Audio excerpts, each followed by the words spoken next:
Welcome to the Cloud Pod, where the forecast is always cloudy. We talk weekly about all things AWS, GCP, and Azure. We are your hosts, Justin, Jonathan, Ryan, and Matthew. Episode 243, recorded for the week of January 10th, 2024. Who is the Cloud Pod? We will never know. Good evening, Matt and Ryan. How's it going? Good. How are you? It's going well. Good to hear. We are missing Jonathan this week, so all of our AI data will be much less impressive without the British accent. That's how it works. But he's training models. Unfortunately, it's a bit of a slow news start, as every January is. Everyone got all their stories out, went on vacation, now they're back, and they're like, yeah, we got to kick off all the news stuff. And so it's a little slow for news at the moment, but there's still a little bit to talk about, so we will do that. First up, this is our first sponsorless episode. We are between sponsors at the moment. And this is a great time if you've been thinking about sponsoring the Cloud Pod. We would love to have you as a sponsor. And you can reach out to us at the show if you'd like to sponsor us and continue to hear us do this craziness for no money, because our sponsors just really just cover the bills, which is fine. And it's a labor of love that we love to do here. And so, if you are looking to sponsor a podcast that is highly targeted at cloud engineers, we are the podcast for you because that's our listeners. And we love them all. And they've all been giving us great feedback in our Slack channel, telling us about how they like this year and what they'd like to see us do in the future. So we're looking forward to that. But first up in the news this week, follow up. Broadcom is back in the news, guys. And this time they've come after our cloud. Uh-oh. So they're apparently ditching most of their VMware Cloud Service Providers as part of their shakeup of the partner program. The VMware Cloud Service Provider program, I thought would potentially impact AWS, but actually VMware sells AWS's offering. But this is actually those offerings that Azure, Oracle, Rackspace, and Google all created to basically be alternative options for the VMware on AWS offering. They apparently are going after limiting smaller companies in there. And I was looking at the list on the website, small companies like OVH, whose data center caught on fire last year, for those of you remembering, Paris. We'll never forget you. Yep. And so really this is them culling more of the smaller cloud players. And they say basically they'll be getting a new partner program for only the biggest and most profitable of these VMware Cloud Service Providers. So I don't think it's going to impact Oracle and Google and Azure. Rackspace, maybe, but OVH and some of those others are probably going to be in trouble. And it's sort of ironic because they told the EU that acquiring VMware would increase the competition in the cloud space. But this does seem to be a way to decrease and consolidate more of the market under fewer players. So I'm sure that's going to come up next time Broadcom wants to buy somebody. The EU is going to be like, hey, wait a minute now. You fooled us once, you're not going to fool us again.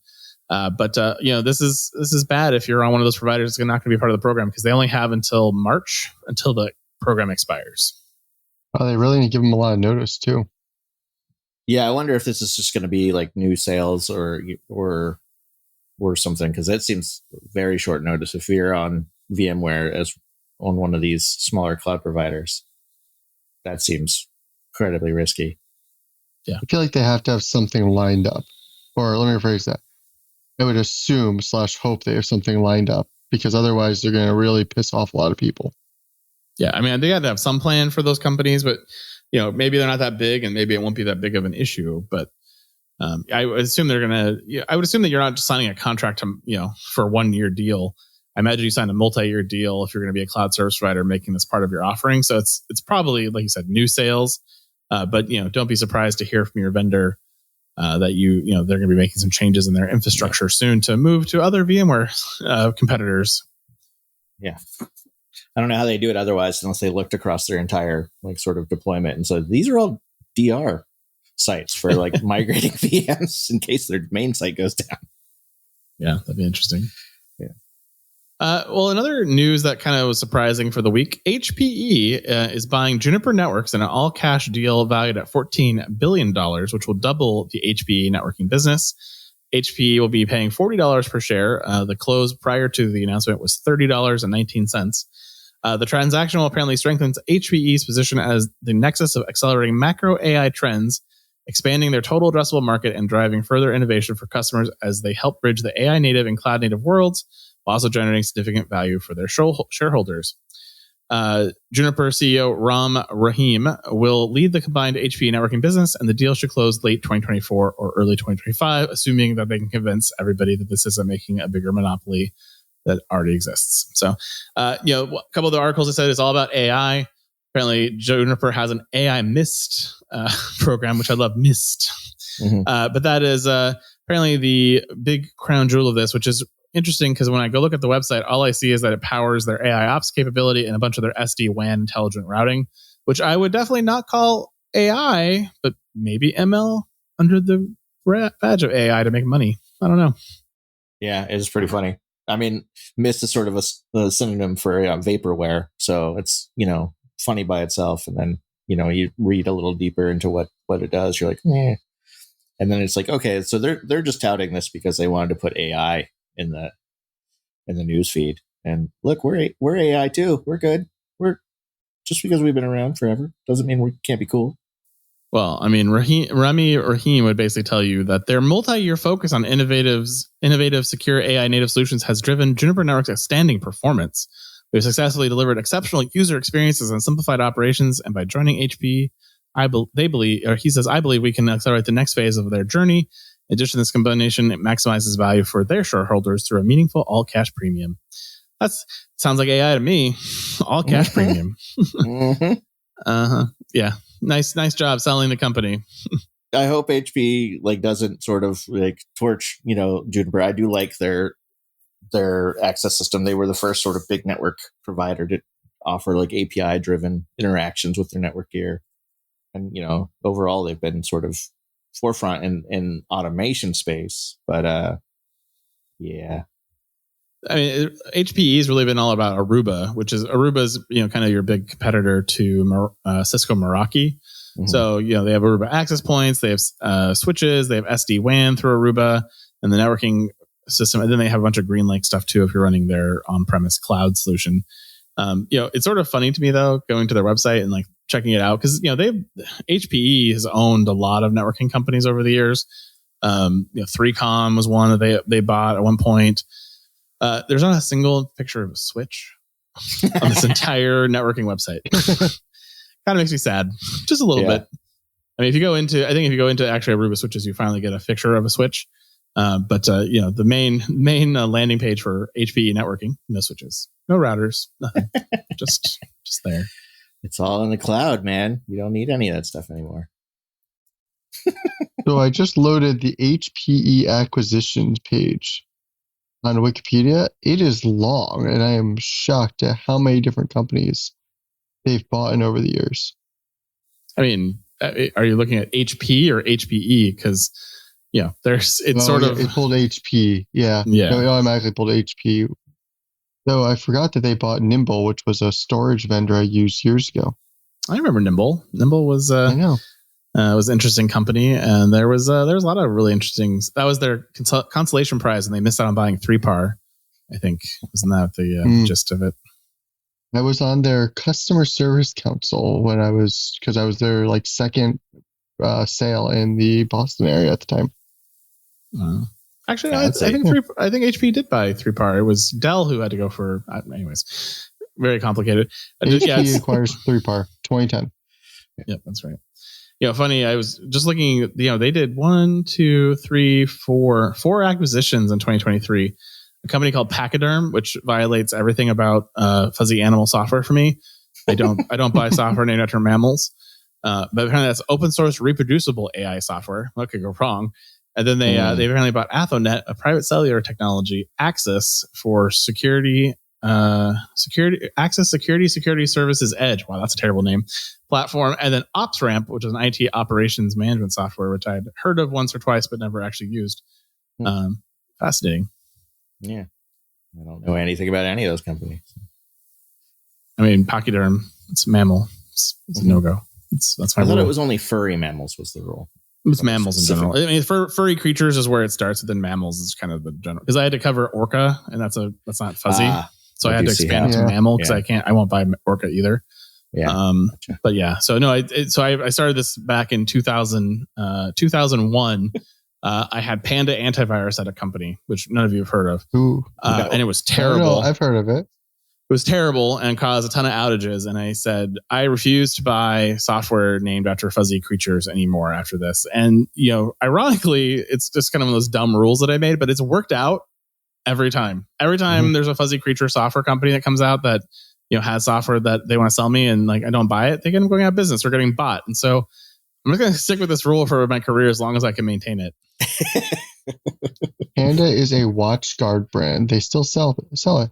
WatchGuard. I haven't heard that brand in forever either. WatchGuard firewalls. That was it's called Panda Dome Essentials. It's their latest one for $35. Wow. I didn't even know it was still around. I would not buy that. Would not recommend.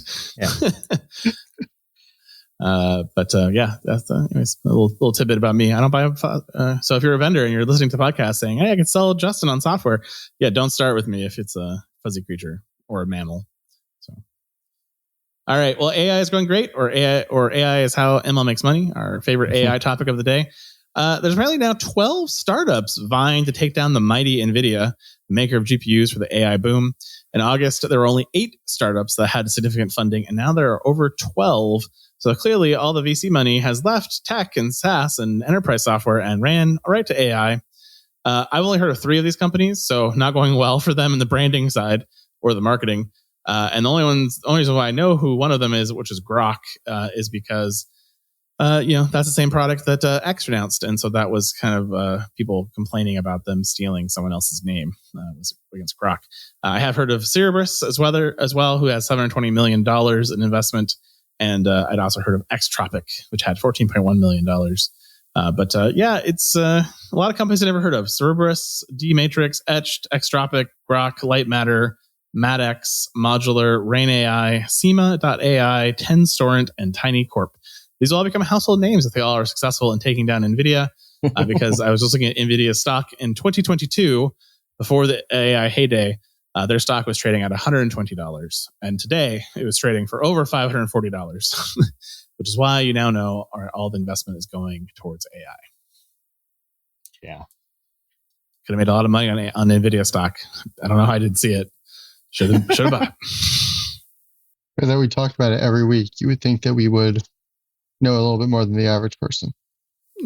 You would think so, but with the stock market, Pat, no. You think we'll see trends though, right? Like, hey, I see a trend coming. Like, no, we have yet to capitalize on our intelligence of this, because we have real jobs to do. All right, let's move on to AWS. AWS accounts are discontinuing the use of security challenge questions starting in January of this year. AWS accounts will no longer support security challenge questions for accounts that have not already enabled them. This will remove the option completely. And these are those great questions you get, like, hey, where is your, where were you born? Or who is your second grade teacher? And that's not who I did. It was whoever created the account second grade teacher. So I don't know who Ryan's second grade teacher is, but he created the account and I cannot get back in. And so they've decided that this is a terrible model that can be socially hacked through phishing attacks, as well as only works because you have to know Ryan's secret questions and answers to get into your root account. And so I'm glad to see security challenge questions dying a horrible death. And because of their risk of exploitation by phishing and just internet research, I don't answer those sensibly. And so I have algorithms that I apply for different types of questions. So I can sort of figure out what I would have answered based off of criteria, but it's not relevant to the actual question. So it's good luck with that. Yeah, but then when you put in 5 and it randomizes them, and you don't know which of the 5 random answers I put in, because I store them all in my password manager to figure it out, I'm screwed. Yeah, no, I mean, I'm probably locked out of many accounts if I lose passwords. If I lose my password manager, I'm screwed. Like, I give up. Yeah. Like, I might as well just go die, because there's no way I could get into anything to prove who I am anymore. Yeah, I would definitely have to do a lot of password resets if I had to lose my password manager. So I did make that pivot last year from moving from LastPass after like their 7th hack to 1Password, which I still don't really 100% love, but I like it enough. It's sort of, I don't know if that's a glowing endorsement of a password manager if I've ever heard one, but it works. See, I'm the opposite.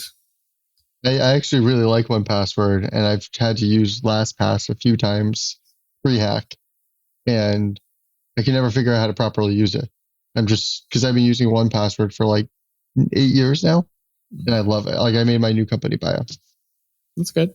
I mean, like my complaints are mostly trivial things like, websites that LastPass used to autofill, 1Password won't autofill, or when you change your password and you enter it in and it doesn't match what 1Password or what LastPass had, it would say, hey, I just noticed you logged in with a different password. Would you like to save that one too or update? 1Password doesn't really do that. You have to tell it. Really? You can, if you hit save password as you have the new one in, it'll pop up and then you can update. But it's not the workflow that I think of. So by the time I remember, I should update that because I just typed it in, I've already hit enter and I'm off to I'm already logged in. So, anyways, I feel like mine pops up. But when password gets hacked, I'll have to figure out what my next password manager is going to be. But so far, it's been good enough. I just hope that this, is a move of AWS to change some of their account like vending that they have, like because like managing all the various accounts, getting them open, getting them closed is still a nightmare. And I wonder if these are tied to any of that back-end management or if it's just for security policy. Who knows? Well, I guess since you just mentioned that, they do have one other announcement this week that also impacts your account setups. The AWS Certificate Manager is apparently discontinuing WHOIS lookups for email validated certificates.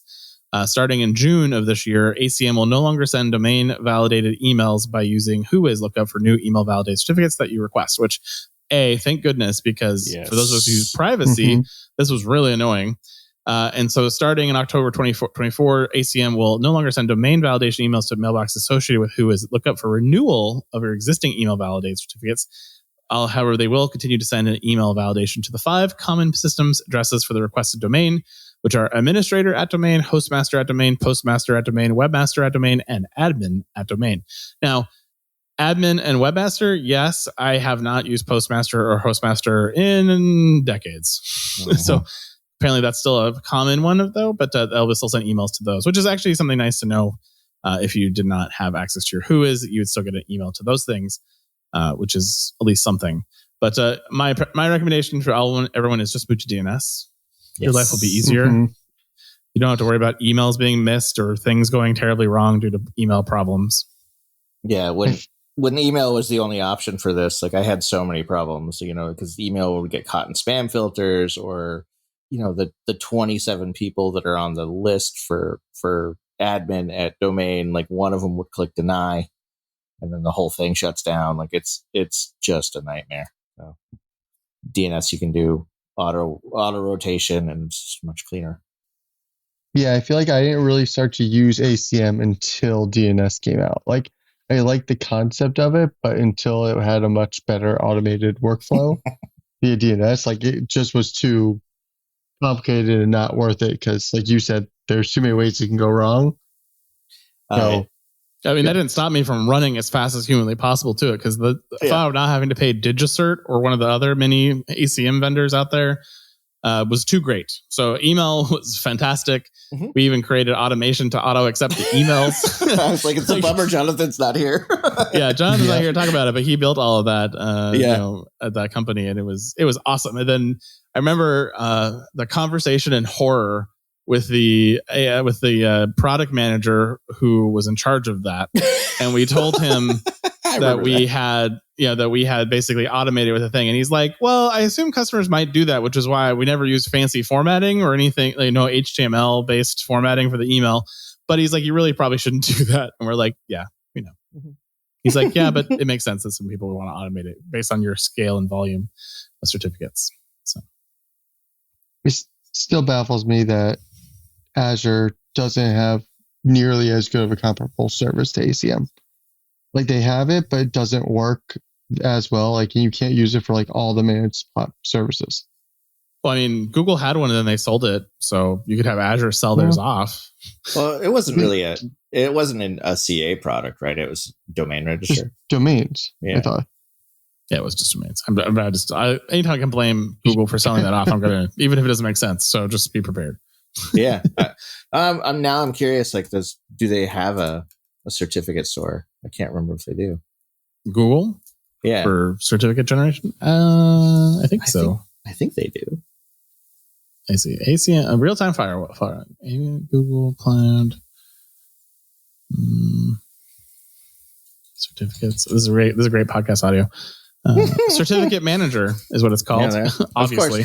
This is why I can never remember Google services, because nothing will ever stick in my brain when they name it like this. Yeah, because they're all obvious names. Like, oh, who would name it certificate manager? Well, Google would. That's why. It supports ALBs, classic ALBs, regional, external, regional, internal, cross-region, internal, and external proxy network load balancers through their certificate manager. So,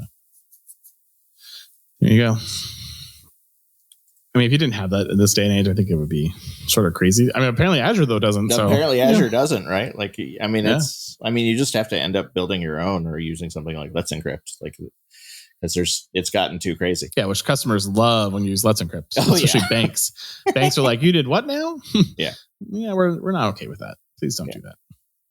Yeah, you can use it. That's actually there's an open source project I've seen where I'm like, can we use Let's Encrypt to put in the key vault? Because like essentially some of the services will just check key vault every 4 hours to see if there's a new certificate in there. And I'm like, can I just move my whole company to Let's Encrypt and not deal with this? But the problem that you just said is the one that's stopping me from doing that. Mm-hmm. Yeah. So one comment is that we were doing Let's Encrypt, and then if a bank had an issue, we had a form they could fill out through support where we would issue and then bill them for their certificate. Nice. And then we would basically just apply that for them. But that was, a bit of a pain. But, we only had 30 or 40 banks that really cared. And then they were very happy to go fill it out and pay us for it. So, well, AWS is canceling the only true serverless Postgres service that scales to zero. AWS has notified customers of Amazon Aurora Serverless v1 that it will cease supporting the offering at the end of 2024. Of course, they've already released the v2 version for you out there at reInvent a couple years ago. But of course, it has one major difference. It can't scale to zero. It's also missing lots of other features like replicas, logical replication, and global databases that can support millions of writes per second, which was a new feature announced earlier last year. A little sad about this one because I do like the idea of a database that scales to zero. The latency on startup, though, I imagine was a bit problematic for most people. But, at least I like the idea of having this option. So now if you were paying zero before, your minimum starting place for a V2 Postgres database is going to be $50 a month. And that's assuming you're not using replicas or any of those things yet. So keep that in mind. You will be getting notification if you're using this, most likely from AWS multiple times this year, telling you it's time to move. And if you have a long, lengthy development cycle or anything you need to do special for this, make sure you get your change management processes working today. I can attest to the notifications because for all of my sort of internal development that I've done, this is where I start for any kind of database that's going to be Postgres or related. And so there's several of mine that are like this, and I kind of really wish they were sort of keeping this as its own thing versus sort of spinning it off into V2 with all the replication, because I don't really want any of those features. I just want the scale to zero so that I can continue to use this for development purposes. Frustrating. But they make less money on it. Mm-hmm. Exactly. Have I interest you in, can I interest you in a little simple DB, Ryan? Because that one, they don't seem to kill forever. So I'll just go back to using Excel spreadsheets and comma separated values for everything. Yeah.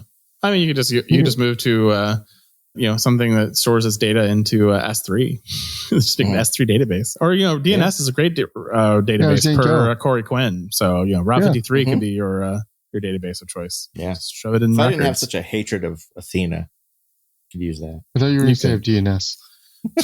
I mean, everyone has a hatred of DNS, but that's it's born out of many scars caused by DNS. So, but DNS is sort of this weird thing because, I kind of run into this at the day job quite a bit, actually, which is sort of funny, is that I'll be in this conversation like, we do this massive migration and we have to go reset all this metadata. And I'm like, just move the DNS. And they're like, what? Like, just you're creating a new thing. You're going to move that thing to this thing. Just point the DNS, move the DNS with it. You don't have to do any metadata work. And they're like, I guess that would work. Like, how is that not your first choice? That's my first choice in all solutions, DNS. Yeah. So, it was one of the things I always used to tell people: don't put the direct RDS or whatever your database name is in front of it. Always CNAME to your database. That way, if you need to ever cut over, it just flip the DNS. You don't need to redeploy your app. Or you might have stale data or whatever for a few seconds, but you're done. You don't need to redeploy everything. It's amazing how many people don't think about that minor thing. Yeah, and I just don't think I think because they think it's a network magic, and it's like no, DNS is not that magical. Like it's a very simple directory service. You just have to think about it as a directory service. Like if you had, if you were moving to a new phone, would you move the number or would you get a new one every time? It's like, oh, I moved the number. Then why aren't you moving the number? That's the DNS entry. So just make it happen. That's a great explanation. Yep, exactly. You're welcome. I'm good at analogies. It's an executive thing. I'm not at your executive level yet. Someday, Matt. Someday you'll be there. I'm okay not right now. Yeah. I mean, say where you're at as long as you can. Trust me. Moving on to Azure, because GCP has nothing. Sorry, no GCP. Azure only had one thing I thought I should probably share with you because you save money. So if you are using Azure Spring Apps because you like to burn a lot of Java money on top of Microsoft, it's now eligible for the savings plan, which will save you between 20% for a 1-year commitment and 47% for a 3-year commitment compared to the pay-as-you-go pricing for the Azure Spring Apps for all of you running your Azure Spring Boot Java solutions. I mean, I like the fact that they have like sort of a Spring app sort of abstraction. So it's kind of a neat little thing. If you have to have a Spring app, and which if you do, you're probably already invested in the entire framework and all the patterns that come along with it. So kind of neat. And then, you never want to touch that code again, which you have already basically said by it still being in the Spring framework. So savings plans, perfect. Yeah, like great. I don't ever want to mess with that again. I think one of the things I love RedMonk's coverage on programming languages they use and popularity, and they kind of track over time. What's coming and going. We were sort of laughing because we were sharing tech book collections earlier with some friends, and he was like, I have Clojure in my library, and he was mentioning some other programming languages that are archaic as well. And it's always sort of fun to see, Java always kind of the top right of that. But I'm like, it'd really nice if you guys broke that down into like Spring or other libraries, because that's actually my more interesting question to me is like, is Spring as popular as it seems? Because it's not the one I would have chosen, but it's the one that everyone seemed to choose. So I'm not entirely sure. I wish they broke that down. Yeah, it is kind of crazy that it's, because Java's the language and Spring is the framework, right? But it's still Java, but it's like it's a whole thing. Like, and it's very confusing. And since I didn't start learning Java or learn coding at using Java, like I've just never really understood it fully. Like I know it's a thing. I know what it does. I know I don't want to use it. I also then feel like people are going to be like, well, you should do the same for like Python or any of the other major languages, which at that point, I feel like you need a more specific argument. Yeah, I mean, Python has, a similar one for like, you can say that Django is a web serving framework for Python. Yeah. You're not allowed to talk about Django ever again. Please don't. That sounds like there's a story behind that. I have many stories about that. That's what I got. Mm-hmm.